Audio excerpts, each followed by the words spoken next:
Some people have been bullied. Some people are just stressed out. Some people are insecure. Some people are fat and overweight. I call myself fat because I was fat.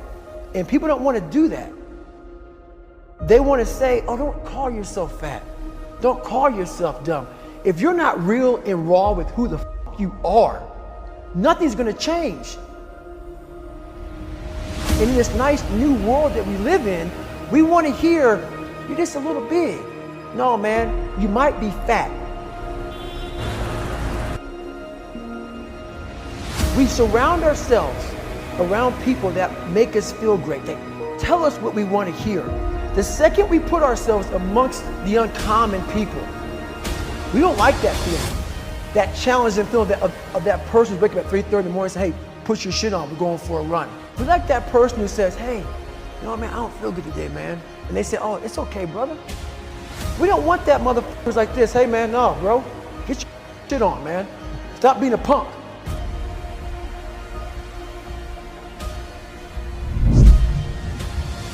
This is all about the quitting mind. So what's the quitting mind? So let's say it's day one of a job interview. We all know what it feels like. You have your clothes laid out. You got your food ready to go in the morning. You've been preparing for weeks and weeks and weeks. You show up and you bring your best self. You get the job. Merry Christmas. All right. After a couple months, you start showing up to work a little later. You don't look as good. Your clothes aren't laid out. Your breakfast isn't ready. Your mind's getting softer. We do that everything in life. When New Year's coming up, guess what? Don't have a fucking quitting mind. Repetition every day. Stay hard. I believe that most human beings are only living at about 40% of their capability. The mind has a governor, like a car. If you're driving a car and the car has a governor on it, the car may say 130 miles an hour, but the governor's set for 91. The car wants to go. The car wants to go, but that factory said, we're not going past 91. We have a factory, a nice governor in our brain, and it's a survival mechanism. It protects us from pain and suffering. At all times of your life, the mind has a tactical advantage over you. Why is that? It knows what you're afraid of. It knows your insecurities. It knows your deep, dark lies. And it starts to push you away from that. It pushes you in a direction that is comfortable. The mind controls everything. You get to 40%, your brain says, we're done. Let's roll, man. This is starting to get painful. This is uncomfortable. So you sit down. You have to figure out ways, and everybody's different. That's how the book kind of talks about, like we all have these things about, 5 steps to this and 4 steps to this. It's a lot more than that. That's all bullshit. It's a practice that you have to, it's a habit. So if you know that at 40%, I'm feeling pain. At 40% I'm feeling pain. That's where the 40% rule kicks in. Now it starts. Okay, I'm feeling pain. My mind's saying all to me.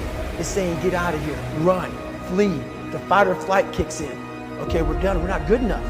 It starts telling you all these things. You start to believe it because the mind controls all. This is the time where you have to gain control back of your mind. It's okay. Let me see if I can go 45%. And once you start giving yourself more and more hope and start realizing, okay, the mind starts to be, okay, what are you doing? We're supposed to be going right and you're going left. You start then controlling your mind. Start finding more in yourself, and then it goes from 40% to a lot further than that. But that's the start of it though. Get to the spot where your mind is saying stop. Wherever that is, you gotta get there first. And then that's when that starts to work for you. You gotta control yourself in that moment.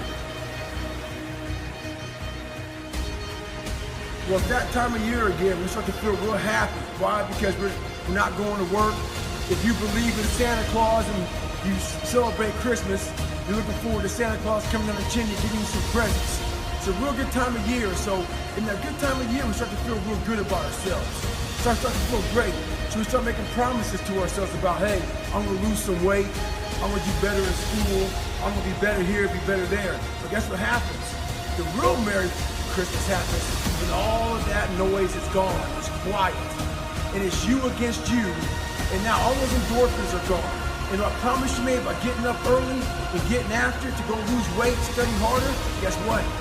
It's a lot harder now. That repetition becomes a lot harder now. So a lot of us can't do things on our own. So find somebody in your life. So when you throw that towel in, they throw that motherfucker back at you and say you're not done yet.